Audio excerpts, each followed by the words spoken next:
मुझे जो प्रार्थना भेजी गई वो मुझे अच्छी लगी और मैं इससे जुड़ा हुआ महसूस करता हूं, जो इस प्रकार है। प्रिय प्रभु, आज मैंने अब तक सही किया है, सब कुछ सही। मैंने चुगली नहीं की, मैंने गुस्सा नहीं किया, मैं लालची, क्रोधी, बुरा, स्वार्थी या अतिभोगी नहीं था और अपने आप से संतुष्ट हूं। पर थोड़ी देर में प्रभु मैं बिस्तर से उठने वाला हूं और इसी स्थिति से मुझे बहुत मदद चाहिए होगी। कितनों को ऐसा लगता है कि हम बिस्तर से उठने तक ठीक हैं और उसके बाद युद्ध शुरू हो जाता है। अगर आप सुन रहे हैं यहाँ सामने बैठकर या देश में कहीं से भी, आप बिस्तर से उठ पाएं और हमें जो मदद चाहिए वो तुरंत चाहिए। पर हमें यह भी समझना होगा कि वो मदद न केवल उपलब्ध है, पर वो प्रार्थना करने वालों की ओर से आती है।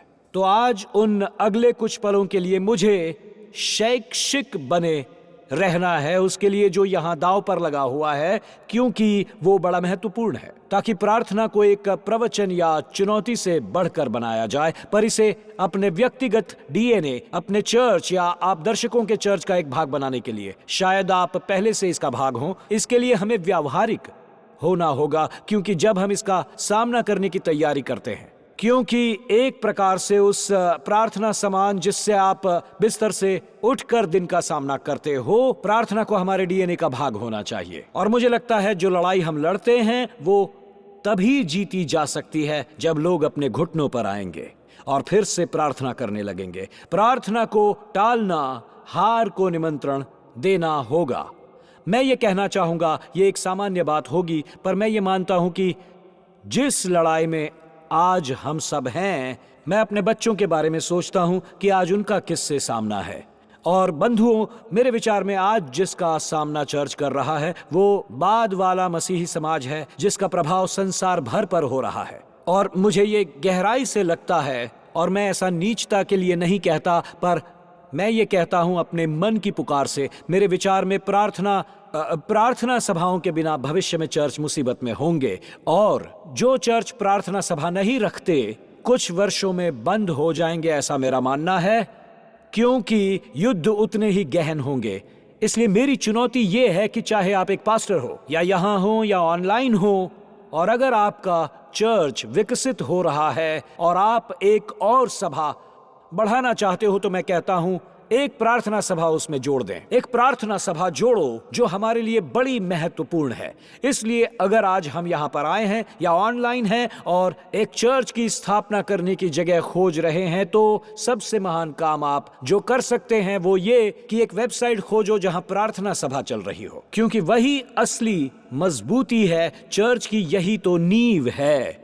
और इन अंत के दिनों में हमें प्रार्थना सभा रखने वाले चर्च चाहिए। डेविड विल्करसन, इस चर्च के स्थापक, मुझे एक पुराने पोर्टलैंड मेन के प्रचारक के बारे में बताते थे, जिनका नाम एडवर्ड पेसन था। लोग उन्हें प्रेइंग पेसन या प्रार्थना करता पेसन कहते थे। और डेविड विल्करसन ने कहा उनके प्रवचनों के बारे में, उनके व्यक्तिगत कामों के बारे में, कि 19वीं शताब्दी का प्रचारक जिसका सारा जीवन इसी के लिए था, जिसकी प्राथमिकता यही थी, उन्होंने अगुओं को और सभी को संबोधित किया, सेवकों को सेवकाई के लिए भी। और इन सरल शब्दों को जरा सुनिए प्रेइंग पेसन के। उसने कहा प्रार्थना एक सेवक के लिए पहली, दूसरी और तीसरी चीज के रूप में बहुत ही जरूरी है, या मिनिस्ट्री के लिए भी। और वो कहते हैं तब तो मेरे प्रिय बंधु प्रार्थना, प्रार्थना और प्रार्थना करते रहो। मेरे विचार में आज हमारे लिए ये बड़ा सरल है, इसलिए ये इतनी महत्वपूर्ण बात है। और हमारे लिए यहाँ भी मैं चर्च से बात करूंगा, जिससे मैं इस रीति से बात कर सकता हूं कि हमारे लिए प्रार्थना पहली चीज, दूसरी चीज और तीसरी चीज होनी चाहिए।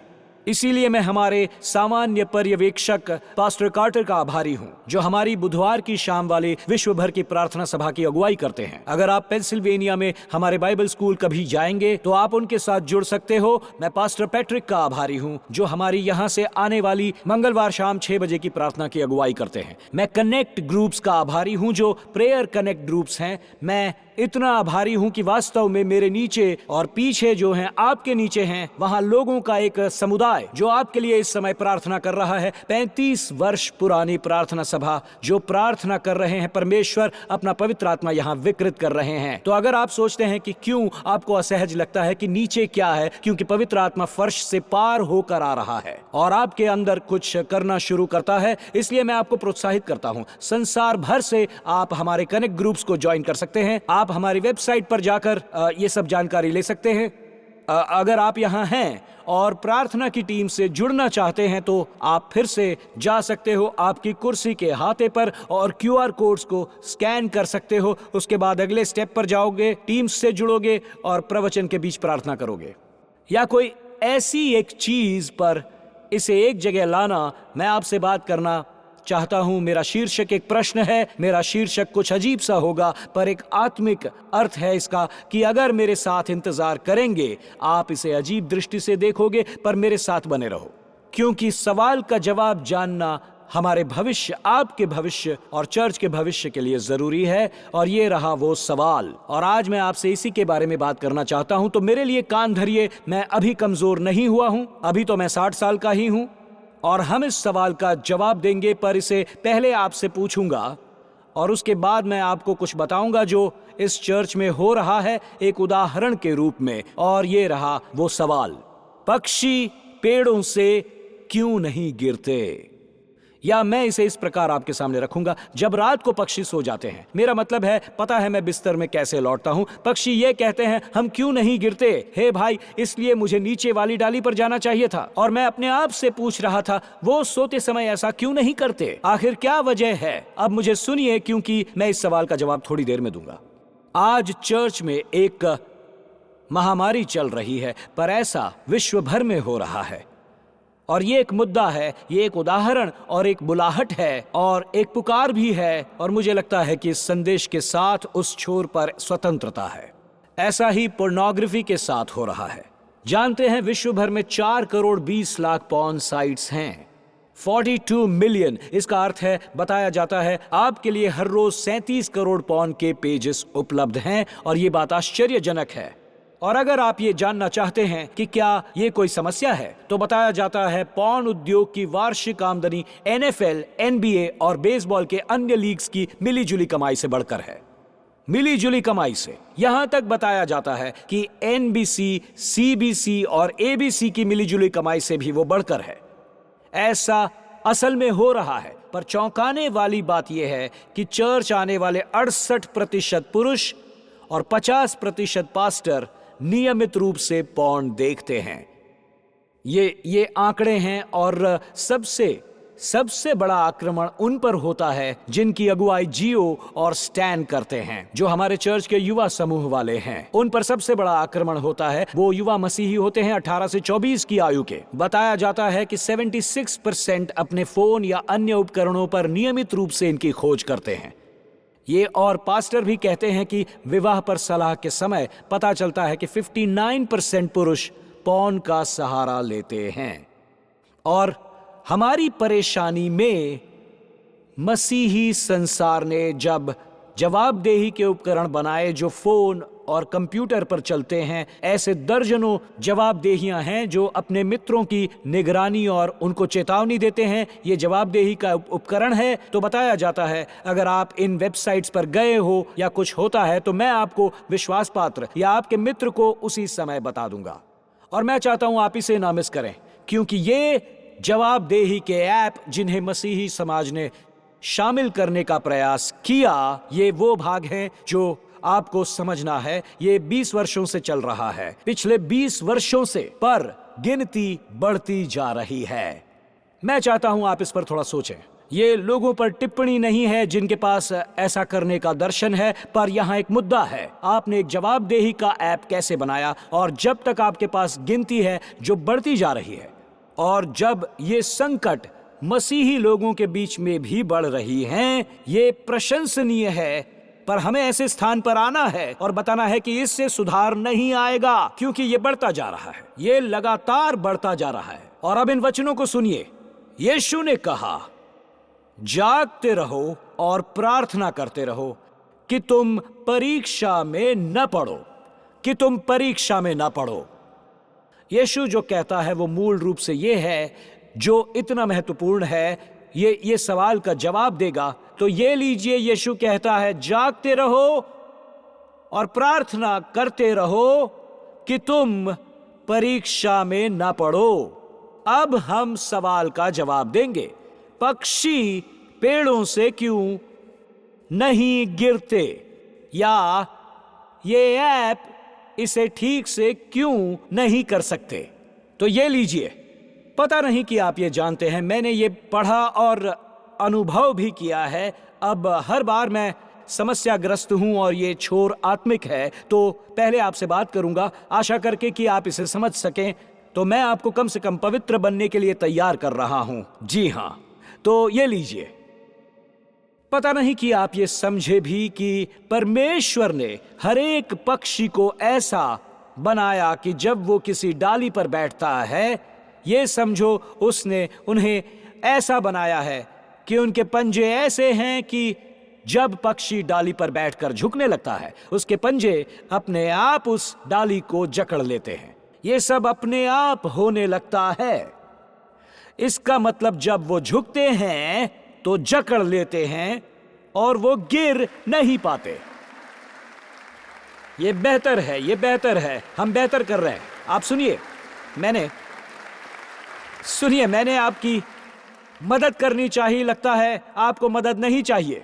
तो मैं उनसे ये कहूंगा, ये कहना ठीक रहेगा, बालकनी वालों आप मेरी मदद करो। ये कहता है कि जब पक्षी बैठता है और उस डाली पर झुकना चाहता है तो उसके पंजे जकड़ जाते हैं और वो कहीं नहीं जा सकता, क्योंकि आप समझ गए। मैंने आपको एक आसानी सी गेंद फेंकी और आपने बल्ला घुमा दिया।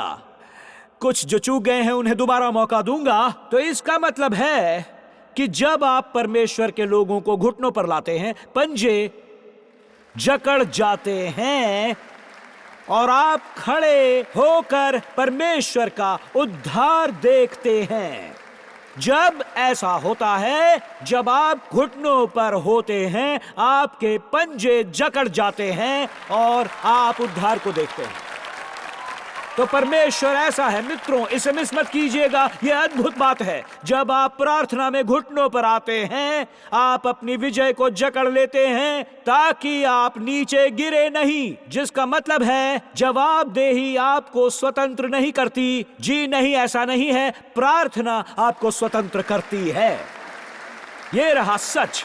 आप जितना चाहे उतना जवाबदेह हो सकते हैं, आप जो चाहे कहानी का वो पहलू सुना सकते हो, लेकिन यदि आपके जवाबदेही भागीदार ने फोन नहीं किया या वो व्यस्त है, परंतु स्वतंत्रता वहां से नहीं आती। ये मदद करती है पर वहां नहीं मिलती। ये तब मिलती है जब स्त्री और पुरुष घुटनों पर आते हैं, पंजों को जकड़ लेते हैं और खड़े खड़े परमेश्वर का उद्धार देखते हैं। घुटनों पर आओ, पंजों को जकड़ लो और परमेश्वर का उद्धार देखो। इसलिए 18वीं शताब्दी के पुराने प्रचारक विलियम कॉपर ने कहा था, विलियम कॉपर, सबसे निर्बल भक्त को भी घुटनों पर देखकर शैतान कांप उठता है। सबसे कमजोर पल में भी घुटनों पर जकड़े हुए पंजों पर खड़े खड़े परमेश्वर का उद्धार देखो। मैं गिर नहीं रहा हूं, मैं हार नहीं मान रहा हूं। आपकी विजय और आपका प्रार्थना जीवन अलग नहीं किया जा सकता। मुझे इस पर फिर से जोर देना होगा। अगर आज आप यहां हैं, अगर आज आप देश में कहीं से भी ये देख रहे हैं, तो सुनिए, मैं उनसे बात कर रहा हूं जो केन्या और नायरोबी में हैं। केन्या और जो साउथ अफ्रीका से हैं, उनसे बात कर रहा हूं, और डेनमार्क से। और आपकी स्वतंत्रता, आपकी विजय आपके प्रार्थना जीवन के साथ साथ है। मित्रों, ये कोई हैरानी की बात नहीं है कि मिनिस्ट्री के 42 वर्षों में 41 वर्षों की सलाहकारी में और अपने ऑफिस में बैठकर ऐसा कोई भी नहीं था जब वो पहली बार आकर कहता, मेरे लिए प्रार्थना कीजिए, मैं बंधन में हूं, मेरे लिए प्रार्थना कीजिए, मैं पाप की पकड़ में हूं। मुझे कभी भी इतने वर्षों, दशकों में किसी ने ऐसा कहा हो कि मैं बाइबल पढ़ता हूं, प्रतिदिन 1 घंटे तक पढ़ता हूं, 1 घंटा प्रार्थना करता हूं, पर अपनी पत्नी के साथ अब शब्द बोलने से खुद को रोक नहीं पाता। आज तक किसी ने नहीं कहा मुझे नहीं लगता, मैं बाइबल पढ़ता हूं, मैं अपने घुटनों पर आता हूं, 30 मिनट या 45 मिनट प्रतिदिन प्रभु के आगे प्रार्थना करता हूं, पर मैं जुआ खेलने से, पैसे उड़ाने से खुद को रोक नहीं पाता। इसीलिए मैं पहला सवाल जो उनसे करता हूं वो ये कि आप बाइबल कितनी देर के लिए पढ़ते हैं, क्योंकि मुझे पता है अगर आप घुटनों पर आते हैं, पंजे जकड़ जाते हैं और आप परमेश्वर का उद्धार देखते हैं। इसीलिए चर्च सुनिए, नरक हमेशा अपनी दुष्ट आत्माओं से कहता है जो चाहे करो लेकिन उन्हें घुटनों पर आने मत देना। जो कर सकते हो सो करो, मुझे फर्क नहीं पड़ता अगर बाधाएं आए या अगर आप बिजी हो, मुझे फर्क नहीं पड़ता अगर अन्य चीजें वो चर्च हो जैसा करते हैं, उन्हें घुटनों पर आने से रोको। आज जिस कारणवश चर्च उन चीजों में भाग लेते हैं, डींगे मारते हैं जिनके विरुद्ध हम कभी खड़े होते थे, इसलिए क्योंकि बिना प्रार्थना के वो पाप पर विजय पाना चाहते हैं। ये इस तरह काम नहीं करता मित्रों। इसीलिए मैं इतना कहूंगा, मुझे ये कहना होगा, मैं अपना बयान आपके शोर करने से पहले पूरा करूंगा। और सुनिए, अब मैं एक लड़ाई नहीं करता कि हमें हमारे स्कूलों में, विश्वविद्यालयों में, हमारी राज्य सरकार में प्रार्थना लानी है। मैं चर्चों में प्रार्थना लाने की कोशिश कर रहा हूं। मैं इसके लिए लड़ रहा हूं, इसके लिए लड़ रहा हूं। मैं चाहता हूं इसकी चिंता बंद करो। उन्हें फुटबॉल के मैच के लिए प्रार्थना करनी चाहिए। जब मैं बड़ा हो रहा था, पहली प्रार्थना सुनिए, मैं चाहता हूं वो चर्च में प्रार्थना करें। मैं चाहता हूं कि वो चर्च में प्रार्थना सभा रखें, क्योंकि जो होता है हम देखते हैं हमारे चर्च में, वो हो रहा है जो हमारे राष्ट्र ने किया है। जब आप पाप पर जय नहीं पा सकते, आपने उसे वैध बना दिया। ऐसा ही किया है आपने। जब आप ड्रग्स पर विजय नहीं पा सके, आपने उसे वैध बना दिया। जब आप व्यभिचार पर जय नहीं पा सके, आप गर्भपात ले आए। प्रार्थना हटाओ और पाप का स्वीकार करो, क्योंकि आप बिना प्रार्थना के जीत नहीं सकते। आपको घुटनों पर आना होगा, पंजों को जकड़ना होगा और खड़े रहकर परमेश्वर का उद्धार देखना होगा। ये रहस्य नहीं है, ये कोई रॉकेट साइंस नहीं है। चर्च में सलाह देना बढ़ जाता है जब प्रार्थना सभाएं कम हो जाती हैं। मित्रों, लोग दूसरे लोगों से बात करना चाहते हैं, पर परमेश्वर से बात करना हमें स्वतंत्र करता है। बंधन बढ़ेंगे जब प्रार्थना घटेगी। तो आज प्रार्थना का विषय लेकर हम पेड़ों पर मंडरा नहीं सकते। मैं व्यावहारिकता में गहराई से उतरने की पूरी कोशिश करना चाहता हूं, क्योंकि मेरी इच्छा है, घुटनों पर आना मेरी इच्छा है।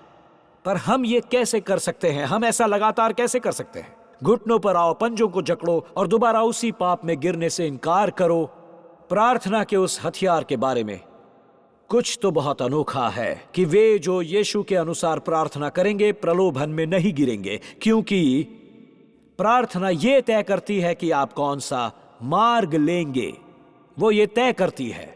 जब आप अपनी और परमेश्वर की इच्छा को लेकर फैसलों के चौराहे पर अटकते हैं, जब यीशु ने ये वचन दिए थे, जागते रहो और प्रार्थना करो ताकि तुम परीक्षा में न गिरो, वो एक चौराहे की बात कर रहा था। वो चौराहे पर बोल रहा था।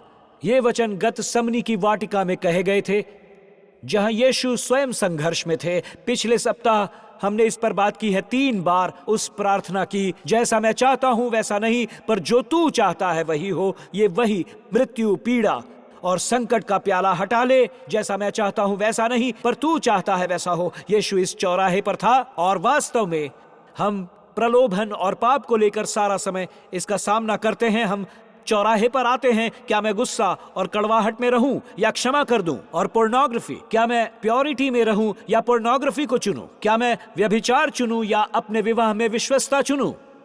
क्या मैं क्रोध को चुनूं, चाहे ये क्षण भर के लिए क्यों न हो? क्या सड़क की भीड़ पर क्रोध चुनूं या यीशु में उन्हें जाने दूं और उन्हें ऐसा करने का मौका दूं? और आप इसलिए हंस रहे हैं क्योंकि आप जानते हैं। तो फिर ऐसा होता है कि लगातार आप उसका सामना करते हैं। हम हमेशा चौराहे पर होते हैं। हर दिन एक दोराहा होता है। कुछ ऐसा है जो मैं पढ़ रहा था, जिसे उस महान अमेरिकी प्रचारक D.L. मूडी के दैनिक पत्र में था, और ये है जो उसने कहा। सुनिए कि जब आप किसी कुत्ते को 2 लोगों के पीछे चलता हुआ देखते हो, आप नहीं जान पाते कि वो किसका है, क्योंकि वो साथ चल रहा है। वो कहता है उन्हें आने दो, और वो उसे अलग हुआ मार्ग कहता है। और यही दोराहा है, एक एक तरफ जाएगा और दूसरा दूसरी ओर। और वो कहता है आप जान जाएंगे कि कुत्ता किसका है, इससे कि वो किसके पीछे चलता है। और फिर वो कहता है कि कभी कभी आप और संसार बाहों में बाहें डालकर चलोगे। मनुष्य के एक हाथ में संसार होगा और दूसरे हाथ में मसीहियत होगी, पर आप बता सकोगे उस मनुष्य का स्वामी कौन है? संसार या परमेश्वर? जब वो दोराहे पर आता है, वो कहता है संसार उसे बुलाएगा और परमेश्वर उसे बुलाएगा, और आप जानोगे कि उसका स्वामी असल में कौन है। और फिर वो लिखता है सबके जीवन में एक दोराहा आता है। यह हमेशा होता है मित्रों, ये सच है। ऐसे दोराहे कभी कभी दिन में दर्जनों बार आते हैं और वो आते रहेंगे। स्वामी बुला रहा है, आप बुला रहे हो, संसार बुला रहा है। जैसे यीशु ने कहा, मेरी इच्छा या परमेश्वर की इच्छा, मेरी इच्छा या पिता की इच्छा। और अगर मैं यहां एक ऑल्टर कॉल देता हूं और यह कहकर, अगर आपको अपने प्रार्थना के जीवन में बेहतर बनना है, आप में से 90% यहां नीचे आएंगे, बचे हुए 10% ऑल्टर कॉल पर झूठ बोलने के लिए यहां होंगे। तो आप सबको बुला लो, मैं वहां नीचे रहूंगा। क्या हमें प्रार्थना की जरूरत है? जी हां, मुझे बेहतर रूप से एक प्रार्थना वीर बनने की जरूरत है। मेरे लिए यह उल्लेखनीय है, मैं किसी ऐसे से आज तक नहीं मिला जो कहेगा मैं काफी प्रार्थना करता हूं। मुझे ऐसा कोई भी नहीं मिला है। इसीलिए यह इतना गंभीर है, इससे ना चूके, क्योंकि आपके सामने न केवल आज एक ऐसा निर्णय लेना पड़ जाएगा, आपका सामना हर एक दिन दोराहे या चौराहे पर होता है। जो निर्णय आप लेते हैं वो उन कहानियों को तय करेंगे जिन्हें आप कल सुनाएंगे। वो कहानियां जिन्हें आप अपने पोते पोती नाते नातियों को सुनाएंगे, ये कहकर कि तुम कर सकोगे कि परमेश्वर छुड़ाने वाला है, परमेश्वर मुक्त करेगा, प्रभु ने प्रावधान किया है, हमने ये चुना है, हमने ये मार्ग चुना है। ये कठिन है, पर आप परमेश्वर की विश्वस्यता और चमत्कार की कहानियां सुना पाएंगे तब जब आप उस मार्ग पर चलेंगे। परमेश्वर आपको बुलाता है। जो निर्णय आप आज लेते हैं वो उन कहानियों को तय करेंगे जिन्हें आप कल सुनाएंगे। कुछ लोग आपको बुलाते रहेंगे, किसी धर्म पर चलने वाले बुलाएंगे। मैं एक कहानी पढ़ रहा था, जब वो जीवित थी, कोलकाता की मदर टेरेसा और मिशनरीज ऑफ चैरिटी के बारे में। लोग उनसे मिलने जाया करते थे और चकित हो जाते थे, क्योंकि ये लोग सुबह से लेकर रात 12 से 1 बजे तक सेवा करते हैं, उसके बाद वो चले जाते हैं। ये जरूरत इतनी बड़ी है। तो इस पर उन्होंने ये कहा, हम इस समय जाते हैं क्योंकि प्रार्थना करनी होती है। उसके आगे वो ये बोली, हमने सीखा है कि प्रार्थना के बिना काम करना केवल वही हासिल करना है जो मानवीय रूप से संभव है, और हमारी इच्छा दिव्य संभावनाओं में शामिल होने की है। आप इतनी जल्दी क्यों जाती हैं? क्योंकि वो जरूरत इतनी बड़ी है। और ये है जो उन्होंने कहा इस समय इसलिए क्योंकि हम प्रार्थना करते हैं। और फिर उन्होंने ये कहा, हमने सीखा कि प्रार्थना के बिना काम करना केवल वही हासिल करना है जो मानवीय रूप से संभव है, और हमारी इच्छा दिव्य संभावनाओं में शामिल होने की है। और इसीलिए मैं आपसे कहता हूं, परमेश्वर हमारी मदद करें अगर हम इस चर्च में केवल अपने आप पर ही निर्भर रहें। मित्रों, हमें ऐसों की जरूरत नहीं है जो केवल ये कहने पर निर्भर है, मैंने शिक्षा ली और अब मैं अपने स्थान पर होना चाहता हूं। परमेश्वर दिव्य और चमत्कारी चीजें करते हैं। चमत्कारी और दिव्य चीजें, ये हमेशा ही हमारे लिए चुनौती है। तो फिर अगले कुछ समय के लिए आइए हम थोड़ा गहराई से विचार कर लेते हैं कि अपने घुटनों पर हम कैसे आएं और पंजों को कैसे जकड़ लें और कैसे विजय प्राप्त करें। यही चीजें, मुझे बस 2 चीजों से लेना है। किसी ने हमें प्रार्थना जीवन की एक बेहतर झलक दी और मैंने इस पर काम किया। काम करना गलत शब्द होगा, मैंने गोता लगाने की कोशिश की, मैंने संघर्ष किया, पर मुझे नहीं लगा कि मैं यीशु के भक्तिमय जीवन तक पहुंचा। मुझे नहीं लगता कि मैं ऐसा कुछ कर पाया, यीशु के भक्तिमय जीवन तक पहुंच पाया, जो कि एक अध्याय में दिया गया है, यूहन्ना अध्याय 17 में, मेरे बाइबल के लिए सबसे पवित्र अध्यायों में से एक है। इस समय आप यीशु के भक्तिमय जीवन को खोलकर उसके प्रार्थना कक्ष में प्रवेश करके उसे पिता से बात करते हुए सुन सकते हैं। और ऐसे ही क्षणों में जब भी यूहन्ना 17 पर मैं आता हूँ, मैं दरवाजे बंद कर लेता हूँ, वापस लौटना चाहता हूँ, ये सोचकर ये पवित्र भूमि है, यहाँ वो प्रार्थना में है। और ये ऐसा है जैसा कि यीशु के गत समनी जाने से ठीक पहले उसे रोकता है। पर मैं अगले कुछ क्षण लेना चाहता हूँ और ये कहना चाहता हूँ जो यीशु ने कहा था। ये है जो यीशु ने कहा था प्रार्थना के बारे में, नंबर 1। और फिर मैं आपको नंबर 2 के बारे में बताऊंगा, उसने जो कहा वो क्या था। और नंबर 2 पर आपको अपने घुटनों पर आने में मदद मिलेगी और उसे स्थिरता प्रदान करेगा वो।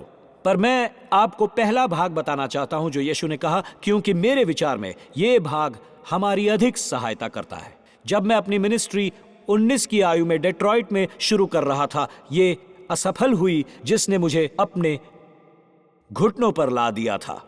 19 की आयु में लोग ये कहते थे, और मैं आपको ये प्राचीन शब्द बताऊंगा। हम डेट्रॉइट की सड़क पर जा रहे थे और ये करते क्या, लोगों में ट्रैक्स बांटते हुए। क्या आप में से किसी को पता है ट्रैक क्या होता है? ठीक है, आप में से लगभग 10 को तो पता है। ठीक है, ये युवा वर्ग है। तो ट्रैक्स छोटी पत्रियां होती हैं जो सुसमाचार की पत्रियां हैं, और हम उन्हें बांटते थे और लोग उन्हें पढ़ते थे। सुसमाचार का पूरा संदेश हम उन्हें दिया करते थे। एक डेविड विल्करसन ने लिखी थी जिसका शीर्षक था आपके साथ चमत्कार हो सकता है, और दूसरा गड्ढे की तह। हम वो बांटते थे और हम ऐसा 2 महीनों तक 5 घंटे के लिए, सोमवार से शुक्रवार तक, सप्ताह के 5 दिन। और दूसरे महीने तक कुछ नहीं हुआ, कोई भी नहीं बचा, कुछ नहीं हुआ। अगर आप मेरी टीम में होते तो देखते कि 0, कुछ भी नहीं हो रहा था। मैं एक दीवार के सामने खड़ा था और मैंने कहा, हे प्रभु, मुझसे ये नहीं होगा, क्योंकि अगर आप इसे जोड़ते हैं तो ये होता है 4 गुना 25 घंटे। तो मेरे पास सड़क पर 25 घंटे प्रति सप्ताह हुए, सड़क पर बर्बाद करते हुए, और उसके बाद प्रति महीने 100 घंटे 2 महीनों तक, और ये देखना कोई भी नहीं बचा है। मैंने लोगों के साथ प्रार्थना की और मुझे ये बुलाहट याद है। मैंने कहा, हे परमेश्वर, तब तो मैं प्रार्थना करूंगा और देखते हैं वाकई वो प्रार्थना काम करती है या नहीं। और मैं केवल मदद करना चाहता था। आप परमेश्वर को चुनौती नहीं देते हैं, वो इसलिए क्योंकि वो हमेशा जीत जाता है। और मुझे याद है सुबह को जल्दी से जागना, ठंडी के दिनों में गर्म जनरेटर के पास कंबल ओढ़कर बैठे रहना, और मुझे स्पष्ट रूप से याद है। और अब मैं यहाँ हूँ, मैं अपनी बात करूंगा, पर तुझे कुछ करना है। और ये एक 19 वर्ष का बच्चा था जो लगातार कोशिश कर रहा था। ये परमेश्वर को चुनौती देता है। और मैं आपको बता दूं, मैं परमेश्वर को काम करते देख रहा था। उन ठंडी की सुबहों में मेरे ऊपर एक कंबल होता, मैं गर्म जनरेटर के पास कुर्सी पर बैठता, ये कहते हुए, प्रभु तुझे कुछ करना होगा, मुझसे नहीं हो सकेगा। एक ही सप्ताह में मैं एक मकान के पास से गुजरा और एक व्यक्ति को देखा जिसे मैं रोज देखता था। वो 50 वर्ष का व्यक्ति जो अपने जीवन के 38 वर्षों तक शराबी था। उसका नाम टेनेसी था। अब मुझे याद है, मैं रुक गया और प्रार्थना शुरू करने के पहले ही सप्ताह मैं उस व्यक्ति से बात करने लगा जो 12 वर्ष की आयु से शराब पीता था। मैं कभी नहीं भूल सकता जो आजादी आई, जो अधिकार मिला, जो संवेदनशीलता आई, ये सुनने के लिए कि परमेश्वर उस सज्जन से क्या कहना चाहता था। और मैंने न केवल उस 50 वर्ष के व्यक्ति को टूट टूट कर रोते हुए देखा, पर मुझे याद है उसने उद्धार पाया। हमने उसे टीन चैलेंज में भेज दिया, टीन चैलेंज से ग्रेजुएट बना, नौकरी पाई, विवाह किया, और वो चमत्कार था। और मित्रों, मैं कह रहा हूं, आज वो यीशु के साथ हैं। मैंने उसका क्रियाकर्म किया। मैं आपसे इतना ही कह सकता हूं, ये मेरा आनंद है। मैं इंतजार नहीं कर सकता जब एक दिन मैं स्वर्ग पहुंचकर कहूंगा, यीशु मुझे परमेश्वर के मेमने को देखना है, मुझे अपने माता पिता को देखना है, और उसके बाद मुझे टेनेसी को देखना है। वो पहला परिवर्तन होने वाला था जिसे मैंने डिट्रॉइट में देखा, और वो पहला परिवर्तन होने वाला था जब हमने XXX मूवी थिएटर लिया। और वो 5वां व्यक्ति जिससे मैं मिलना चाहूंगा, कमूची, वो वेश्या जिसने अपना जीवन यीशु को दे दिया। और मैं उस शराबी से मिलूंगा और उस वेश्या से, और ये निश्चित करूंगा कि सब परमेश्वर के मेमने के चरणों के पास उस समय यीशु की आराधना कर रहे हैं। और यही बात समझी मैंने। कौन सी? कि प्रार्थना सबसे बड़ा मसीहियत विशेषाधिकार है, पर यह सबसे बड़ी मसीही विफलता भी है। ऐसा लगता है हमें यह समझ में नहीं आता, हम इस स्थिरता में झांक नहीं सकते। और आज मैं आपकी सहायता करना चाहूंगा वो भव्य चित्र देखने में, और फिर हम गहराई में गोता लगाएंगे। क्यों मैं प्रार्थना करना चाहता हूं? क्यों? ये पहला नंबर है। यीशु ने कहा है ये शब्द, इन वचनों को सुनिए, क्योंकि मेरा मानना है शैतान इस वचन के कारण हमारे प्रार्थना जीवन पर आक्रमण करता है। तो ये लीजिए, और जो कुछ तुम प्रार्थना में विश्वास से मांगोगे वो सब कुछ तुमको मिलेगा। मैं सोचता हूं, क्या सारी चीजें? ये यीशु कहता है। यीशु झूठ कभी नहीं बोलता। वो कहता है, और जो कुछ तुम प्रार्थना में विश्वास से मांगोगे वो सब कुछ तुम्हें जरूर मिलेगा। मित्रों, मैं इस वचन से आज भी हैरान हूं, क्योंकि अगर हम इस पर विश्वास करते हैं, हम ये करते हैं, हमारा चर्च ये करता है, ये विश्वास करके प्रार्थना में मांगोगे, ये मांग कर तुम्हें मिलेगा, तो तुम्हें वो जरूर मिलेगा। इस संदेश का एक और अनुवाद कहता है, बिल्कुल सब कुछ छोटे से लेकर बड़े तक, इसे अपने विश्वास भरी प्रार्थना का भाग बनाकर, जैसा कि लिविंग बाइबल कहती है, कुछ भी जो आप मांगोगे आपको विश्वास में मिलेगा। मित्रों, मेरा विश्वास है वचन नरक को डरा देता है। ये चर्च को, हमारे चर्च को, आपके चर्च को ऑनलाइन सर्वशक्तिमान, अजय और कुछ भी से अर्थ है कोई भी चीज परमेश्वर के राज्य को आगे बढ़ने से रोक नहीं सकती। जब लोग घुटनों पर आते हैं, अपने पंजे जकड़ते हैं और खड़े होकर परमेश्वर के उद्धार को देखते हैं, तब ये होता है। दोस्तों, मैं आपको बता रहा हूं, कुछ भी मैंने एक मसीही पत्रिका पढ़ी थी। ये लेख जो मुझे भेजा गया था, वो मुझे किसी ने भेजा था। मैं इस वचन से इतना अभिभूत हो गया जब वो इस कहानी में जीवित हुआ। ब्रेंडा एक युवती थी जिसे रॉक क्लाइंबिंग का न्योता दिया गया था। जैसे ही वो खड़ी चट्टान पर चढ़ने लगी ताकि पहाड़ के किनारे पर पहुंचकर सांस ले सके, बताया गया कि उसने लिखा कि जब मैं वहां लटकी हुई थी तो बचाव रस्सी मेरी आंख से टकराई और मेरे कॉन्टैक्ट लेंसेज गिर पड़े, और उसने कहा मुझे उसकी जरूरत थी। और उसने बताया मैं चट्टान के किनारे पर थी और मेरे कई 100 मीटर भूमि थी और मुझे वहां से लगभग 31 मीटर ऊपर पहुंचना था। फिर उसने बताया मैं उस किनारे पर अपनी कॉन्टैक्ट लेंसेज को खोजने लगी और प्रार्थना के साथ कि वो वहां किनारे पर गिरी हो, पर वो वहां नहीं थी। उसने कहा मेरी नजर धुंधली हो गई और मेरे लिए वो खतरनाक था। और फिर उसने बताया कि मैं घबरा गई और निराश होने लगी। तो एक मसीही महिला होकर उसने कहा मैंने प्रार्थना करने का फैसला किया। कुछ भी प्रार्थना में मांगो, कॉन्टैक्ट लेंसेज क्यों ना हो।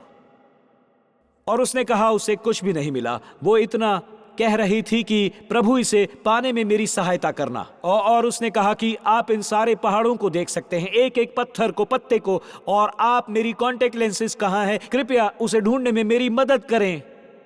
पर वो वहां नहीं थे। और जब वो दूसरे पहाड़ पर चढ़ने वालों की मदद से चोटी पर पहुंची, उन्होंने कहा उन्होंने उसके सामान को देखा, उन्होंने उसके हार्नेस को देखा, हर जगह देखा, कुछ भी नहीं मिला। उसके बालों में कहीं कुछ नहीं था। तो जब वो पहाड़ से उतर रहे थे, उन्होंने कहा जब वो नीचे आ रहे थे, चढ़ने वालों की एक नई पार्टी खड़ी चट्टान पर चढ़ रही थी और उनमें से एक ने पुकार कर कहा सुनो, क्या किसी के कॉन्टैक्ट लेंसेज गिर गए हैं? ब्रेंडा बताती है उसने ये बात अपने पिता को बताई जो एक कार्टूनिस्ट थे। और जब उन्होंने चींटी की प्रार्थना की, और जरा ये सुनना, उसने कहा कि हमने एक बहुत ही आश्चर्यजनक चीज देखी। एक चींटी, एक बहुत ही छोटी सी चींटी एक चट्टान के किनारे से जा रही थी और उसने उठाया हुआ था कॉन्टैक्ट लेंस को। और हमने देखा और कहा ये क्या, और उसको हमने उठा लिया। और ब्रेंडा ये कहती है उसने अपने पिता को ये बताया जो कि एक कार्टूनिस्ट थे। उन्होंने ये आश्चर्यजनक घटना सुनी, ये कहानी चींटी प्रार्थना और कॉन्टैक्ट लेंस की, और एक आश्चर्यजनक चित्र उन्होंने बनाया जहां एक चींटी कॉन्टैक्ट लेंस को अपनी पीठ पर लेकर चल रही है और उसके नीचे ये शब्द लिखे हैं, प्रभु मैं नहीं जानती तू क्यों चाहता है कि मैं इसे उठाऊं, मैं इसे खा नहीं सकती और ये बहुत भारी है, पर जब तू चाहता है कि मैं ऐसा करूं तो आज मैं इसे तेरे लिए उठा लूंगी। मैं आपको कुछ बताऊंगा। इसीलिए जब आप प्रार्थना करेंगे, परमेश्वर हमारे बदले किसी भी चीज से काम करवा सकते हैं। वो कहेगा मैं एक चींटी से कॉन्टैक्ट लेंस उठवा लूंगा, मैं एक व्हेल से एक भविष्यवक्ता को निगल लूंगा, मैं पानी को 2 भाग में बांट दूंगा, जो जरूरत होगी मैं करूंगा, बस लोग प्रार्थना करते रहें। मुझे वो लोग चाहिए जो विश्वास करते हैं कि कुछ भी हो सकता है। इसलिए वो स्कॉटिश प्रवक्ता सैमुअल चैडविक ने ये कहा, शैतान की एक चिंता ये है कि वो मसीहियों को प्रार्थना करने से रोके, उसे प्रार्थना रहित अध्ययन, प्रार्थना रहित कार्य, प्रार्थना रहित धर्म से कोई डर नहीं है। मुझे ये जोड़ना है, उसे प्रार्थना रहित प्रचारक का कोई डर नहीं है जो बस कुछ लिख कर लाता है, प्रार्थना रहित गायक, प्रार्थना रहित संगीत वादक, प्रार्थना रहित गायक मंडली, प्रार्थना रहित कार्यकर्ता, प्रार्थना रहित वरिष्ठ, वो इनसे नहीं डरता, पर वो हमारे परिश्रम पर हंसता है, हमारी बुद्धि पर मजाक उड़ाता है, पर कब कपाता है जब हम प्रार्थना करते हैं। ऐसा ही कहा गया है।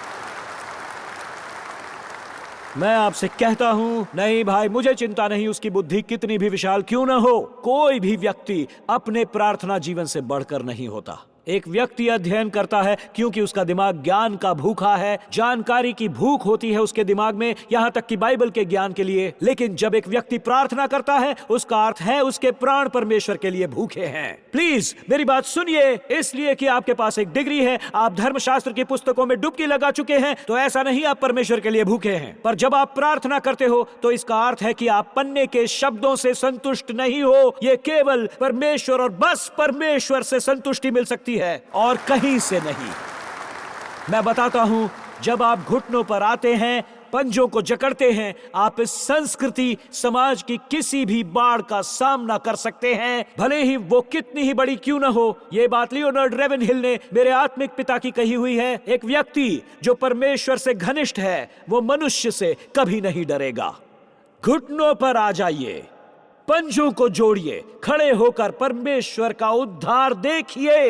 लेकिन जब प्रार्थना नहीं होती, तब वो वचन जो यीशु ने कहे नहीं रहते। हमने प्रार्थना का स्थान योजना बनाने को दे दिया, और हमने प्रार्थना का स्थान सरलता को दे दिया है, और हमने प्रार्थना का स्थान पॉडकास्ट को दे दिया है। हम प्रार्थना के स्थान पर साहित्यिक चोरी करने लगे हैं। दोस्तों, ये जरा याद रखिए, सुनिए, मैं ये कह दूंगा,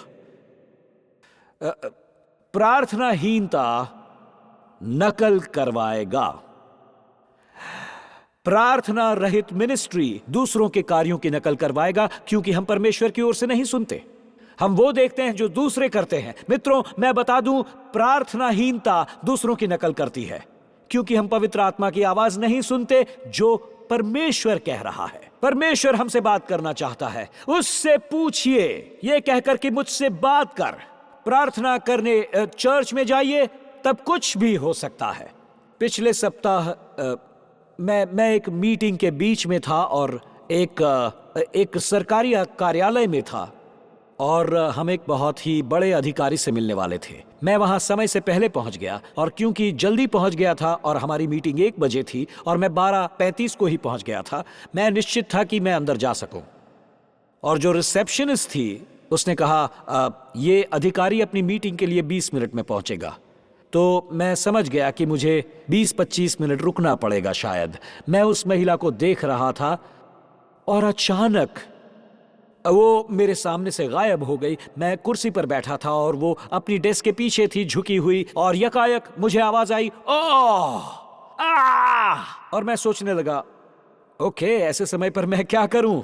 मैं यही सोच रहा था। फिर मैंने पूछा, देवी जी क्या आप ठीक हैं? उसने कहा, मेरी कमर की समस्या है। मैं इन फाइलों को उठाने झुकी और मेरी कमर में दर्द उठा है, और मैं वहां बैठा हुआ था। वो उसकी सांस रुक गई थी, वो नीचे बैठी हुई थी, और उस क्षण मैं दोराहे पर था, और एक भाग वो भाग कहता है कि एक भाग कहता है कि तू अपने काम से काम रख, तू यहाँ मीटिंग के लिए आया है, चुपचाप अपनी जगह पर बैठ और मीटिंग करके चला जा। पर मुझे पता था परमेश्वर चाहते थे मैं प्रार्थना करूं, तो मैं वहां बैठे बैठे सोचने लगा। मैं एक दोराहे पर था, डीएल मूडी की तरह दोराहे पर, और यकायक मैं खड़ा हो गया, कहने लगा, देवी जी सुनिए, जैसा आप जानती हैं मैं कोई अजीब व्यक्ति नहीं हूं। मैं यहाँ न्यूयॉर्क के नगर में पास्टर हूं, और क्या मैं आपके लिए प्रार्थना कर सकता हूं ताकि परमेश्वर आपको चंगा कर दे? तो उसने मेरी तरफ देखा और कहा, सुनिए, मैं कोई धार्मिक व्यक्ति नहीं हूं, मैं चर्च भी नहीं जाती, मैं मसीही नहीं हूं, और फिर भी आप मेरे लिए प्रार्थना कर सकते हैं।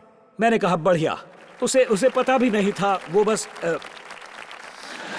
ऐसा कुछ कर रही थी। वो उसे पता नहीं था उसे क्या करना था। मैंने कहा, हाथ नीचे रखो, और मैंने उसके कंधों पर हाथ रखा और इतना ही कहा, यीशु आप जैसे कल थे आज हो सदा रहोगे, और इस महिला को तुरंत चंगा कर दीजिए। और मित्रों, मैं आपसे कहता हूं, मुझे विश्वास है कि उन क्षणों में उससे मांगिए, बस उससे मांगिए। आज जब मैं यहाँ आ रहा था चर्च आने के लिए, टैक्सी ली और ड्राइवर ने मुझे देखकर कहा, अच्छा तो आप उस चर्च में जा रहे हैं?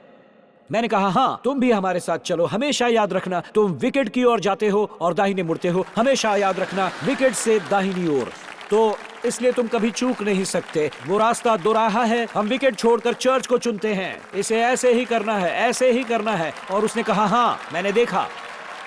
और हम बातें कर रहे थे और उसने कहा हाँ मैंने देखा कि आप। मैंने कहा कैनी, क्या मैं तुम्हारे लिए प्रार्थना कर सकता हूँ? तुम्हारे किसी काम के लिए? क्या मैं तुम्हारे किसी काम के लिए प्रार्थना करूँ या तुम्हारी सुरक्षा के लिए? कहो तो प्रार्थना करता हूँ।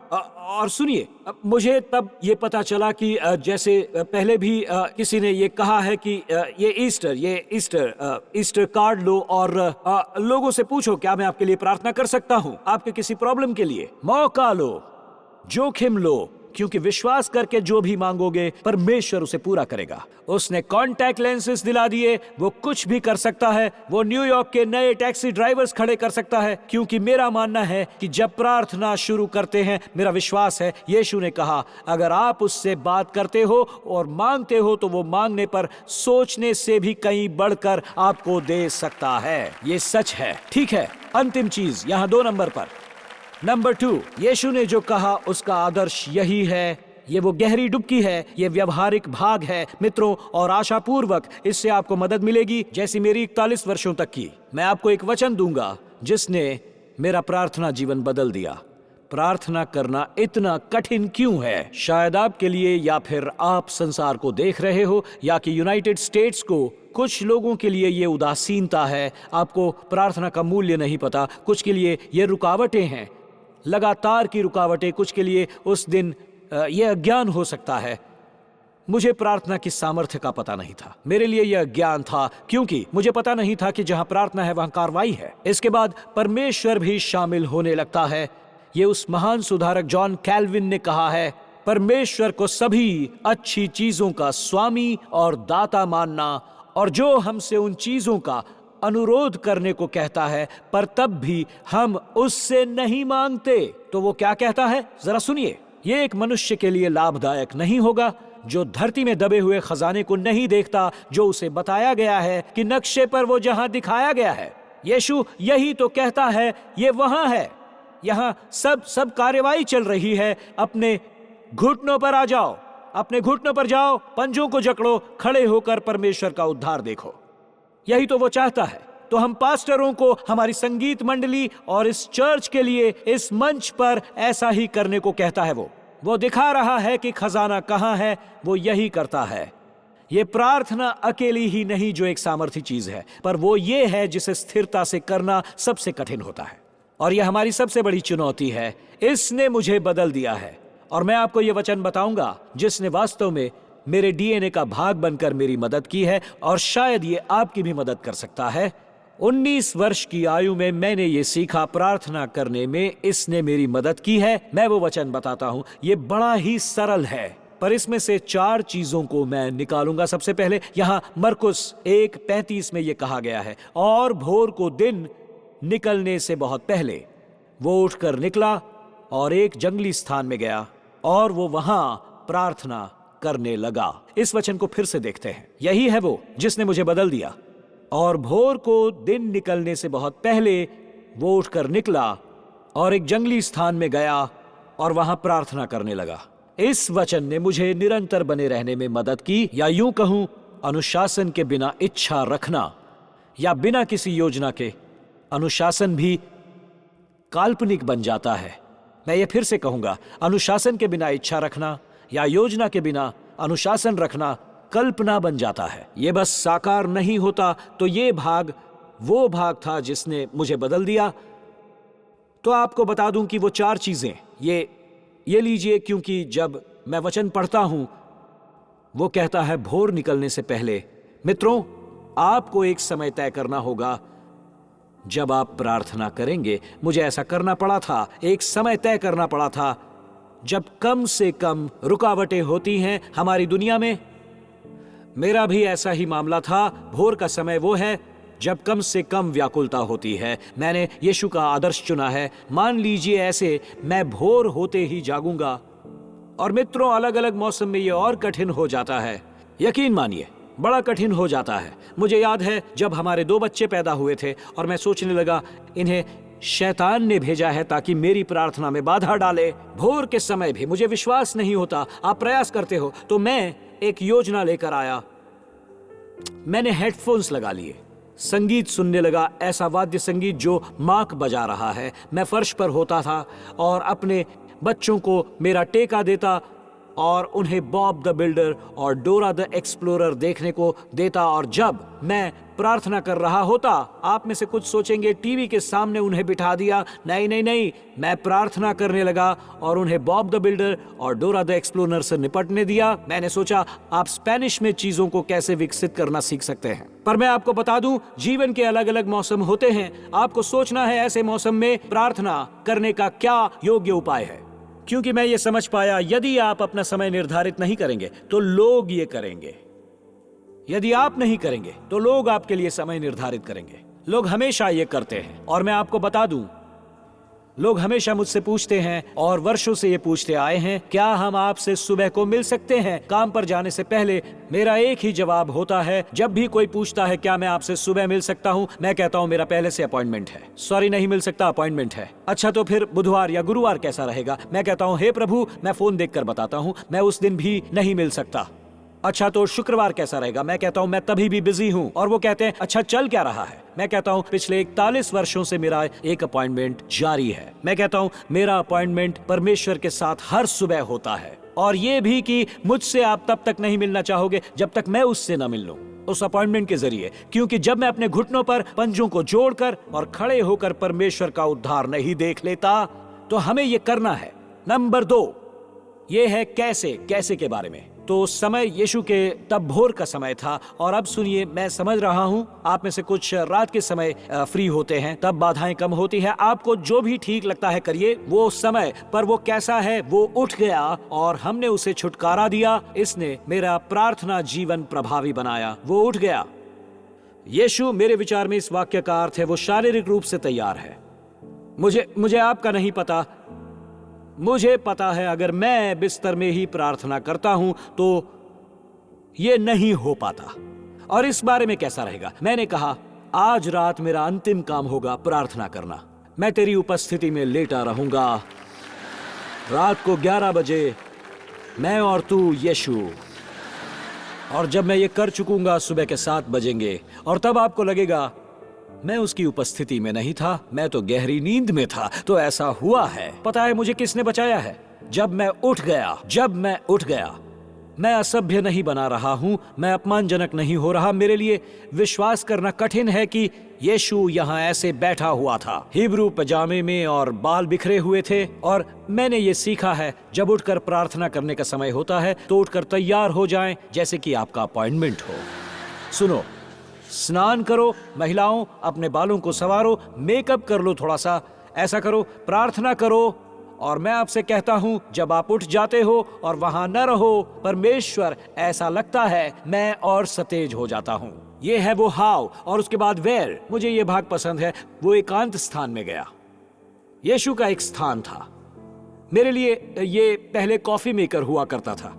उसके बाद एक विशेष कुर्सी है जिस पर बैठकर मैं प्रार्थना करूंगा। सुनो, वो जो जानते हैं उन्होंने इस पर बात की है। डेविड विल्किंसन, आप जानते हैं उनका वो स्थान क्या था? वो पूरी तरह तैयार हो जाते, दो घंटों के लिए कपड़े पहनकर वो एक बाथ टब में बैठते और परमेश्वर को बाथ टब में बैठकर खोजते। आप में से कुछ सोचेंगे, ओ ये तो विचित्र है, आप न्यूयॉर्क अपार्टमेंट में नहीं रहे हैं। मैं आपको बता रहा हूं, क्योंकि कभी कभी एकांत स्थान बाथ टब ही होता है। आप दरवाजा लॉक करते हो, और मैं आपसे कहता हूं आपके लिए उस स्थान में वही कुर्सी हो सकती है, वो दीवान हो सकता है, वो हो सकता है मेरे घुटने उसी स्थान पर टिके होंगे। ये एक कोठरी या एक कमरा हो सकता है, या फिर बच्चों का कमरा, जहां आप जाकर उनके जागने तक प्रार्थना कर सकते हैं। चाहे वो जो भी हो, ये समय निकालना है, ये वास्तव में उठना होगा और उस एकांत स्थान पर जाना होगा जहां उसने प्रार्थना की, और ये वही है। वो वहां अपना फोन चेक करने नहीं गया, संगीत सुनने के लिए नहीं गया, वो वहां प्रार्थना करने गया। मुझे नहीं पता मैं क्या कहता पास्टर टिम, 15 मिनट या 30 मिनट के लिए। यहां 2 चीजें हैं। एक है जो आपको अगले 2 मिनट में बताई जाएंगी, जिसे हम संदेश क्रमांक 2 से जोड़ रहे हैं। वो तूने कहा था, संदेश वाली सारी बाइबल की प्रतिज्ञाएं, ताकि आप परमेश्वर के बयान परमेश्वर को सुना सकते हो। तूने कहा है, कोई हथियार जो बनाया गया, और आप इस प्रकार प्रार्थना कर सकते हो। और ये आपको एक भाषा दे सकेगा। सिंडी और मेरी एक सूची है जिस पर हम प्रार्थना करते हैं। हर रात इसे लेकर प्रार्थना करते हैं, प्रचारकों और पास्टरों से लेकर जो पीछे हट गए और अपने बच्चों के लिए भी। और कुछ चीजें हैं जो हम कहते हैं, चर्च के सदस्यों को बताते हैं जिन्हें चंगाई, विवाह या नौकरी पाने के लिए जरूरत है। हमारा एक पूरा भाग है जब हम उन परिवारों के लिए प्रार्थना करते हैं जिन्हें बच्चे चाहिए। निरंतर हम ऐसी प्रार्थना करते रहते हैं। जब आप घुटनों पर आते हैं, मैं बता दूं, आप नहीं जानते परमेश्वर क्या कर सकते हैं, आपको कल्पना भी नहीं है।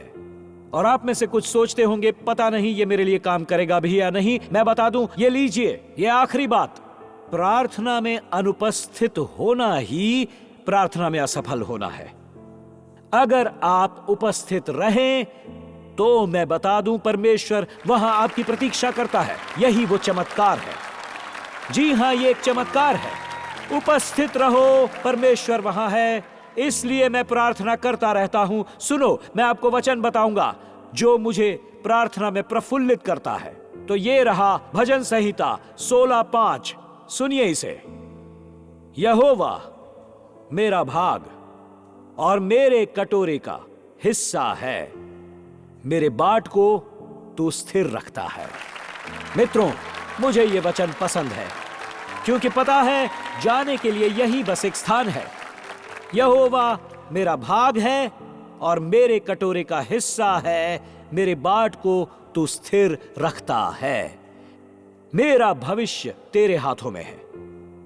पता है, जब आप मेरे साथ खड़े हैं, मैं लॉन्ग आइलैंड न्यूयॉर्क में बड़ा हुआ हूं, और जब आप 60 या 70 के दशक में बड़े होते हैं, और ये केवल वही समय नहीं था, पर जब मैं अड़ोस पड़ोस में 60 या 70 के दशक में बड़ा हुआ, अद्भुत ये था कि जब आपको कुछ चाहिए होता है, आपको उस दुकान पर जाना पड़ता है। आजकल के जैसा नहीं कि अगर आपको सैंडविच चाहिए तो आप उसे ऑनलाइन नहीं मंगाते, दिल्ली जाते हैं। अगर आपको हथौड़ा और कीले चाहिए होती हैं तो आप कहां जाते हैं? हार्डवेयर की दुकान पर। अगर आपको साइकिल चाहिए होती है तो आप साइकिल की दुकान पे जाते हैं। और अगर आपको फूल चाहिए तो आप फुलवारी जाते हैं। रविवार की एक सुबह कुछ महीने पहले मैं सामने के दरवाजे से सुबह 9 बजे चलकर यहां आया और 4 अलग अलग लोगों से मिला, और सबके पास एक प्रार्थना याचना थी। पहला व्यक्ति, क्या आप मेरे लिए प्रार्थना करेंगे? प्रारंभिक रक्त रिपोर्ट के अनुसार मुझे कैंसर हो सकता है और MIR करवाने में जा रहा हूं। प्रार्थना कीजिए मुझे कैंसर ना हो। कुछ दूरी पर, क्या आप मेरे लिए प्रार्थना करेंगे? मेरा बेटा अदालत में पेश होने जा रहा है और वो अपराधी है, उसके लिए दया के लिए प्रार्थना कीजिए। क्या आप मेरे लिए प्रार्थना करेंगे? थोड़ी दूर और चलकर, हमारे यहाँ नौकरियों से लोगों को निकाला जा रहा है। अगर मुझे निकाला गया तो मुझे न्यूयॉर्क छोड़ना पड़ेगा, तो क्या आप मुझे इस शहर में रहने के लिए मेरे प्रार्थना करेंगे? मैं अपने बिल नहीं भर पा रहा, मुझे न्यूयॉर्क छोड़ना नहीं है, आप प्लीज मेरे लिए प्रार्थना कीजिए। तो चलो प्रार्थना करेंगे ताकि परमेश्वर आपकी नौकरी पर अनुग्रह करे। मित्रों, और प्रस्थान द्वार क्रमांक 7 से पहले किसी ने मुझसे कहा, मेरी बेटी उड़ाऊ है, चर्च में बड़ी हुई है, प्रभु से दूर है, क्या आप उसके लिए प्रार्थना करेंगे? और हमने प्रार्थना की। मित्रों, जिसे कैंसर था, वो अदालत में एक बेटे के लिए पिता जो याचना कर रहा था, वो वहां था और वो वहीं पर प्रार्थना कर रहे थे। परमेश्वर नौकरी पर अनुग्रह करना, उनकी नौकरी हाथ से न जाने देना, और परमेश्वर एक उड़ाऊ बेटी को घर वापस लाना, उसे मसीह के पास लाना। इस पर सोचिए, कैंसर से नौकरी के लिए और अदालत में दया दिखाने से लेकर एक उड़ाऊ संतान की घर वापसी। और मैं इतना ही सोच रहा था, परमेश्वर का धन्यवाद कि केवल एक ही चीज वो नहीं करता है। परमेश्वर का धन्यवाद कि मुझे कैंसर वाली महिला के पास नहीं जाना पड़ा। तो इस समय परमेश्वर केवल नौकरियों और दया करने पर लगा है, तो वो चंगाई नहीं दे सकता, सब कुछ दे सकता है, वो योग्य है। इसीलिए मैं आपसे कहता हूं, कुछ समय पहले मेरी पत्नी ने मुझसे कहा, अब तुम फुर्सत से हो, मेरे साथ बाजार चलो, हे प्रभु। और उसे एक डिपार्टमेंटल स्टोर में जाना था और मुझे एहसास नहीं हुआ कि डिपार्टमेंटल स्टोर जब जाओगे उनके पास सब कुछ होगा। मैं सोचने लगा उनके पास से किराने का सामान लेंगे, सब कुछ लेंगे, बच्चों के खिलौने, मेकअप का सामान, उनके पास दवाइयां होंगी, उनके पास फ्रूट्स होंगे और मेकअप का सामान, उनके पास सब कुछ है। ये अविश्वसनीय है। ऐसा है, जब मैं बड़ा हुआ तो आपको इस दुकान पर, उस दुकान पर, इस दुकान पर, उस दुकान पर जाना पड़ता। हर दुकान में सिर्फ एक ही चीज मिलती, लेकिन आज आप सिर्फ एक स्टोर में जाकर सब कुछ खरीद सकते हैं। मैं बता दूं, परमेश्वर का धन्यवाद, जब आप उसके पास आते हैं, उसके पास आपके लिए सब कुछ है। इसलिए जब हमने वो गीत गाया, मैं बता दूं, उस गीत का जो भाग मुझे पसंद था, जब आप खेते हैं तो वो सब है और वो सब मेरे लिए है। क्या आज मैं कुछ कहूं? हमारा परमेश्वर चंगा करता है, हमारा परमेश्वर मेल मिलाप कराता है, हमारा परमेश्वर दया दिखा सकता है, हमारा परमेश्वर आज बंधन तोड़वा सकता है, हमारा परमेश्वर उद्धार दे सकता है। तो इस पर क्या कहेंगे? हमारा परमेश्वर वो सब है और उससे भी बढ़कर जो हम सब के लिए इस जगह है, वो सब कुछ है, वो सब कुछ है। चलिए हाथ उठाइए अपने और गाइए मेरे साथ। वो अंतिम पंक्तियां गाएंगे हम। चलिए, मैं तुझे वो सब कुछ कहूंगा, गाइए। सब लोग एक साथ गाइए।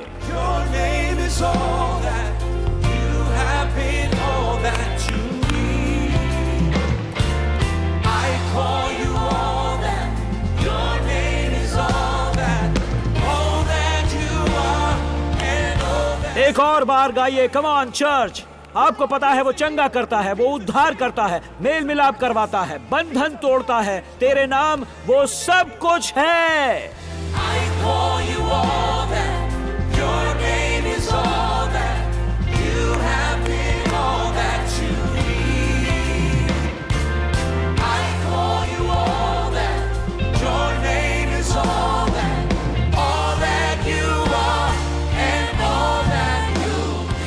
Hallelujah, hallelujah, hallelujah. कितने लोग ऑनलाइन व्यक्तिगत रूप से बालकनी में है जो ये कहेंगे कि ये मेरे लिए एक बुलाहट है कि परमेश्वर मुझे फिर से घुटनों पर आने को कह रहा है, परमेश्वर मुझे प्रार्थना करने के लिए बुला रहा है। कितनों के अंदर ये प्राथमिकता जाग रही है? अगर ये आप हैं तो कृपया अपना हाथ उठाकर कहें, परमेश्वर मुझे किसी काम के लिए बुला रहे हैं। और मित्रों, ये केवल किसी कनेक्ट ग्रुप या प्रार्थना मंडली से जुड़ने की बात नहीं है, पर ये उससे भी कहीं बढ़कर है और वो आपको अपने घर में या फ्लैट में बुला रहा है। और वो जो संसार भर में हमारे दर्शक हैं, कम ऑन, अपने हाथ उठाइए अगर आपको लगता है कि ये कॉल है। परमेश्वर, हम अपने हाथ उठाते हैं और मांगते हैं, परमेश्वर प्रार्थना करने में हमारी मदद करो। प्रभु, हमें घुटनों पर आने को कहो। और मैं इस स्थान पर प्रार्थना कर रहा हूं, वो भी इस समय जो बंधन में हैं, उन्हें बताओ वो घुटनों पर आए, पंजे जोड़ें, घुटनों पर आकर पंजे जोड़कर परमेश्वर का उद्धार देखें। जिन्हें परमेश्वर की जरूरत है, जिन्होंने पूरा प्रयास किया है और अब वो कहते हैं मुझे स्वतंत्रता नहीं मिल रही, पर परमेश्वर आज इस स्थान पर तू उन लोगों को बुलाएगा और वो अपने घुटनों पर आकर परमेश्वर की दुहाई दें। और तेरा धन्यवाद प्रभु, तू हमारे लिए वो सब कुछ है। तू उद्धार है, तू चंगाई है, तू स्वतंत्रता है, तू मेल मिलाप करवाता है, तू दयालु है। प्रभु परमेश्वर, तू सब कुछ है। हे परमेश्वर, इसलिए तेरा धन्यवाद। प्रभु, मैं अपने भाइयों और बहनों के साथ खड़ा हूँ। हे पिता, उन सब के साथ खड़ा हूँ, यहाँ और संसार भर के दर्शकों के साथ। और मैं फिर से प्रार्थना को प्राथमिकता देने का वादा करता हूं। परमेश्वर, मुझे हर भाग में प्राथमिकता देनी है। परमेश्वर, एक चर्च होकर, एक व्यक्ति होकर, एक पिता होकर, पास्टर होकर, मुझे प्रार्थना को फिर से प्राथमिकता देनी है प्रभु। तो प्रभु हमारी मदद करो, चाहे 15 मिनट हो या 20 मिनट के लिए। आज हम कहते हैं कि हम जो कुछ प्रार्थना में मांगेंगे, विश्वास के साथ उसे तू हमारे लिए कर सकता है। विश्वास के साथ कि उसे तू हमारे लिए कर सकता है। प्रभु, इसके लिए तेरा धन्यवाद। क्या मैं प्रार्थना के बारे में एक अंतिम बात बता सकता हूं? यीशु ने कहा, जब तुम ये कहोगे हमारे पिता, इसके आगे क्या है? कौन से? ठीक है, पहले 2 शब्दों से शुरू करेंगे, हमारे पिता। यह दिलचस्प बात है। आप उसे पिता नहीं कह सकते अगर आप उसकी संतान नहीं हो। और इसी भाग को परमेश्वर इस समय बदलना चाहता है। यह वो प्रार्थना है जो सब कुछ बदल देती है। जब आप उसे आने को कहकर कहते हो, परमेश्वर मैं चाहता हूं आप पिता बने, ऐसा कोई डिफॉल्ट प्रोग्राम नहीं है जिसके द्वारा खुद ही आप ये बन सकें। आप चर्च जाकर ये नहीं कह सकते वो मेरा पिता है, या अपने ऊपर लेबल लगाकर ये नहीं कह सकते मैं मेथोडिस्ट हूं, बैप्टिस्ट हूं, यहूदी या मुस्लिम हूं, कैथलिक या प्रोटेस्टेंट हूं। या यहां आकर कह सकते हो मैं टाइम स्क्वायर चर्च जाता हूं। वो डिफॉल्ट से आपका पिता नहीं है, वो एक चुनाव द्वारा आपका पिता है। उसने खजाने का नक्शा खोल दिया जो कहता है उससे मांगो। और आप में से कुछ सोचते होंगे वो मेरा पिता कैसे हो सकता है, मेरा तो एक बाप है। तो ये रही अच्छी खबर, आप नए सिरे से जन्म पा सकते हैं और परमेश्वर से कहो वो आपका पिता बने। पर आप में से कुछ सोचते हैं ये कैसे होगा। एक व्यक्ति था जिसके पास बिल्कुल यही सवाल था, मेरा नए सिरे से जन्म कैसे होगा जब मैं पहले से ही जन्म ले चुका हूं। और यीशु हमसे कहते हैं यूहन्ना के अध्याय 3 में, यदि कोई नए सिरे से जन्म ना ले तो परमेश्वर का राज्य नहीं देख सकता। जिस प्रकार आपका शारीरिक जन्म हुआ है वैसे ही आत्मिक जन्म लेना है। और ऐसा अभी हो सकता है अगर आज आप यहाँ हैं और कहेंगे मुझे अपने जीवन में उसकी जरूरत है, मुझे उसकी जरूरत है, क्योंकि हम सभी जो यहाँ हैं उन्होंने पाप किया है, परमेश्वर की महिमा से रहित हैं। मुझे उसकी जरूरत क्यों है? क्योंकि अपने कर्मों के या योग्यता के बल पर मैं स्वर्ग नहीं जा सकता। केवल परमेश्वर की धार्मिकता मुझ में आकर मुझे अंदर से बदल सकती है। मुझे जरूरत क्यों है? क्योंकि सामने बहुत से दोराहे हैं। मुझे जरूरत है वहां प्रभु हो, प्रतिदिन मेरे साथ दोराहे पर अपना पिता कहकर चुनता हूँ, और जहां मेरा पिता है मुझे वहां जाना है। और अगर आज आप यहाँ हैं बालकनी में, ऑनलाइन, सामने कहीं, और कह रहे हैं मैं चाहता हूं वो मेरा पिता बने ताकि वो मेरे अंदर आकर मुझे अंदर से बदल दे। अगर आज आप यहाँ कहते हैं पास्टर टिम जब आप ये प्रार्थना करेंगे मुझे उसका हिस्सा बनना है, हर कोई अपनी आंखें खुली है, मैं चाहूंगा आप सबके हाथ हवा में ऊपर हों और आपकी आंखें खुली हों। ये एक महत्वपूर्ण निर्णय है। बालकनी, सामने, ऑनलाइन, संसार भर में आज जो लोग देख रहे हैं कहते हैं पास्टर टिम जब आप नए सिरे से जन्म लेने की प्रार्थना करेंगे मैं चाहूंगा वो मेरे पिता बने। हाथ ऊपर उठाइए हवा में। यस यस यस, हाँ हाँ हाँ, धन्यवाद। वहां पर पीछे आप सब वहां जो खड़े हैं और पीछे जो भी खड़े हैं वहां, थैंक यू थैंक यू। वहां वहां वहां वहां वहां, और वो ऊपर बालकनी में जो खड़े हैं वो सब, और जो पीछे बैठे हैं ऑनलाइन वालों, लिंक पर क्लिक करो जहां लिखा है निर्णय ले लिया क्षमा करें, या टाइप करो डिसाइडेड। समापन के लिए सब साथ मिलकर प्रार्थना क्यों न करें? मेरे साथ कहिए, प्रिय प्रभु यीशु, मुझे विश्वास है तू परमेश्वर का पुत्र है। मैं मानता हूं कि तू क्रूस पर जाकर तूने मेरे पाप, मेरी लज्जा, मेरे अपराध लिए और मेरे लिए मरा। तूने नरक का सामना किया ताकि मुझे वहां जाना न पड़े। तू मृतकों में से जी उठा, मुझे स्वर्ग में एक स्थान देने, पृथ्वी पर एक उद्देश्य देने और तेरे पिता के साथ संबंध बनाने। आज प्रभु यीशु मैं अपने पाप से मन फिराता हूं, नए सिरे से जन्म लेने। ठीक है, जोर से कहिए इसे, परमेश्वर मेरा पिता है, यीशु मेरा उद्धारक है, पवित्र आत्मा मेरा सहायक है, बाइबल मेरा मार्गदर्शक है और स्वर्ग मेरा घर है, यीशु के नाम से। और सब ने कहा आमीन आमीन आमीन।